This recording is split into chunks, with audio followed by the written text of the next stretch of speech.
Little Red Riding Hood. This is a story of the Little Red Riding Hood. Once upon a time, there was a little girl called Little Red Riding Hood. She always wore a bright red cloak with a bright red hood. She lived with her mother in a cottage on the edge of some deep, dark woods.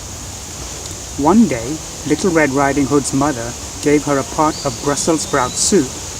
"Take this to your grandmother on the other side of the woods," she said, "but remember the rules of the wood."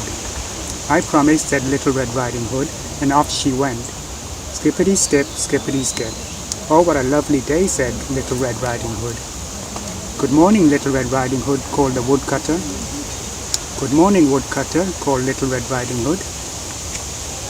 Little Red Riding Hood walked deeper and deeper into the dark woods, just like these woods here. It grew darker and darker. So Little Red Riding Hood didn't see the wolf waiting for her on the path, and the wolf didn't see Little Red Riding Hood either. Little Red Riding Hood stumbled straight into the wolf.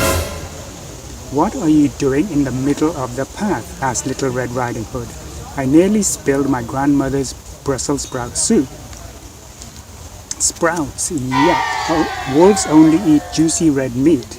Little Red Riding Hood had forgotten the rules. Don't talk to wolves. The wolf was just about to gobble up Little Red Riding Hood when he had a brilliant idea.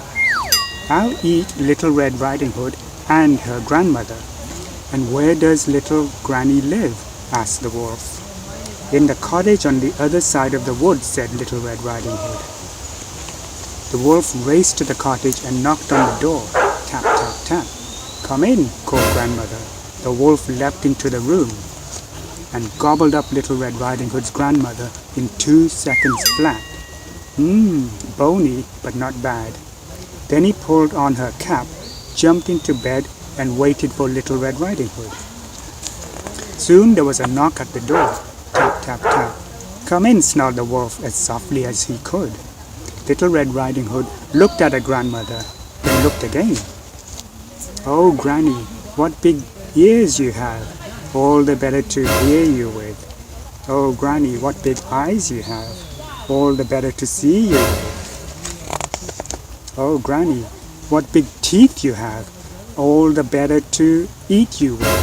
In one bound, the wolf was out of bed and gobbling up Little Red Riding Hood. "Delicious," he said, and fell fast asleep. As he slept, he snored very loudly. "What's going on?" wondered the woodcutter. "He's eaten that poor old woman," realized the woodcutter.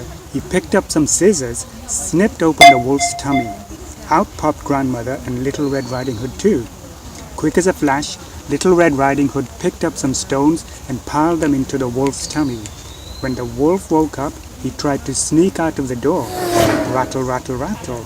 But the stones rattled and rattled and rattled inside him. "Now everyone can hear me coming. I'll never catch anyone again," cried the wolf. "Exactly," said the woodcutter. "You'll just have to eat vegetables instead," said Little Red Riding Hood. The wolf was never able to eat another person. Brussels sprout soup. As for Little Red Riding Hood, she never ever talked to a wolf again. The end. And that was Little Red Riding Hood in the forest as well.